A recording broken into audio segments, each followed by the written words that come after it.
We've all done the penny test with our tires, right? You stick a penny upside down in your tire tread, and if you can see Lincoln's head, it's time to start thinking of replacements. The thing is, a tire's lifespan is not only affected by its wear, it's also affected by its age.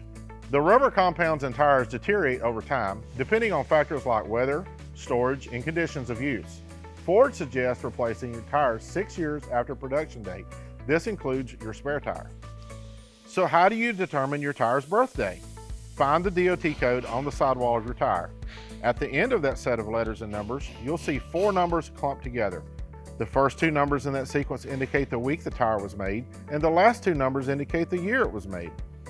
This system is only valid for tires made after the year 2000, so if your tire's code doesn't look like that, it is definitely old.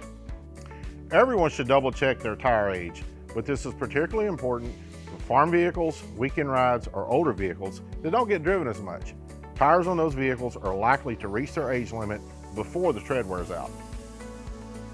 If you do end up needing new tires, we make the shopping process easy at tiptonford.com. Just hover over the Service and Parts tab on our homepage and click on Order Tires. Put in the required information and you can shop and compare tire options that fit your vehicle. It's fast, easy, and convenient. Be sure to follow us on social media too for more Tipton tips on how you can spend less and drive more.